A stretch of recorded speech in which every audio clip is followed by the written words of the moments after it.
ಯಾವತ್ತೂ ತಿಳ್ಕೊಳ್ಳಿ, ಫಲಿತಾಂಶ ಅದಕ್ಕೆ ನನಗೆ ಸಂಬಂಧ ಇಲ್ಲ. Result is not for me. ಗೊತ್ತಾಯ್ತಾ? ಹಾಗೆ ಅಂದ್ಕೊಂಡ ತಕ್ಷಣ problem solve. This is giving up N attachment. Result ಯಾವಾಗ ಬೇಡ, ಪ್ರತಿಫಲ ಅಪೇಕ್ಷೆ ಇಲ್ಲ ಅಂದ್ರೇ ಅರ್ಥ ಅಟ್ಯಾಚ್ಮೆಂಟ್ ಇಲ್ಲ ಅಂತ. ಹೇಗೆ ನಾವು ಎಣ್ಣೆ ಹಚ್ಕೊಂಡು ಹಲಸಿನ ತೋಡೆ ಬಿಡಿಸ್ತೀವಲ್ವಾ, ಅಂಟ್ಕೊಳ್ಳಲ್ಲ. ಪೈಲ್ವಾನರು ಮೈಗೆಲ್ಲ ಎಣ್ಣೆ ಹಚ್ಕೊಳ್ತಾರೆ ಜಾರ್ಲಿ ಅಂತ ತಪ್ಪಿಸ್ಕೊಳ್ಳೋಕ್ಕೆ. ಅದು ಒಂದು ನ್ಯಾಕು. ಜೀವನದಲ್ಲಿ ಯಾವಾಗಲೂ ಎಣ್ಣೆ ಹಚ್ಕೊಂಡು ಇರಬೇಕು.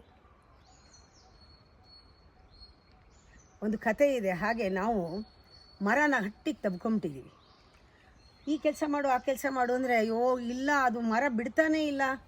ಅಯ್ಯೋ ನಮಗೆಲ್ರಿ ಆಗುತ್ತೆ, ಸಂಸಾರ ಬಿಡ್ತಾನೇ ಇಲ್ಲ, ನನ್ನ ಹೆಂಡತಿ ಬಿಡ್ತಾನೇ ಇಲ್ಲ, ನನ್ನ ಗಂಡ ಒಪ್ಕೊಳ್ಳೋದೇ ಇಲ್ಲ, ನಮ್ಮ ಮಕ್ಕಳು ಬಿಡೋದೇ ಇಲ್ಲ, ನನಗೆ ಆ ಕೆಲಸ ಬಿಡೋದೇ ಇಲ್ಲ, ಅಡುಗೆ ಮನೆ ಬಿಡೋದೇ ಇಲ್ಲ ಅಂತ ನೀವೇ ಶುರು ಮಾಡಿದ್ರೆ ನಿಮಗೆ ಗೊತ್ತಿಲ್ಲದೆ ಅದಕ್ಕೆ ನೀವು ಸ್ಲೇವ್ ಆಗಿರೋದು ಕಾಣಿಸುತ್ತೆ.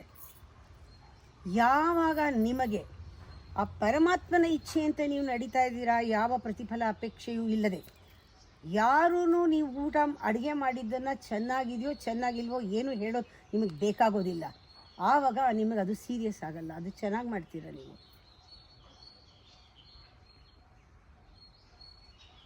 ಆದರೆ ಹಿಡ್ಕೊಂಡ್ಬಿಡೋದು, ನೀವು ಬಿಡಬೇಕು ಗಿಡನ. ಗಿಡ ನಿಮ್ಮನ್ನು ಬಿಡಲ್ಲ, ಯಾಕೆಂದರೆ ಗಿಡ ನಿಮ್ಮನ್ನು ಹಿಡ್ಕೊಂಡಿಲ್ಲ. ಹಾಗೆ ಸಂಸಾರ ನಿಮ್ಮನ್ನು ಹಿಡ್ಕೊಂಡಿಲ್ಲ. ಸನ್ಯಾಸಿ ಆಗಿಬಿಟ್ಟು ಅಟ್ಯಾಚ್ಮೆಂಟ್ ಇಟ್ಕೊಂಡ್ರೆ ಸನ್ಯಾಸ ಅಲ್ವೇ ಅಲ್ಲ. ಸನ್ಯಾಸಿ ವೇಷ ಹಾಕ್ಕೊಳ್ದೇ ಇರ್ಬೋದು, ಸನ್ಯಾಸ ತೊಗೊಳ್ದೇ ಇರ್ಬೋದು, ಪ್ರಪಂಚದಲ್ಲಿ ಇದ್ದೂ ಇಲ್ಲದೇ ಇದ್ದ ಹಾಗೆ, ಅಥವಾ ಎಂಜಾಯ್ ಮಾಡ್ಕೊಂಡು ಪ್ರಪಂಚದಲ್ಲಿ ಯಾವುದೂ ಅಂಟ್ಕೊಳ್ದೇ ಇದ್ದ ಹಾಗೆ. You should live in the world is so beautiful, but don't let the world enter into you.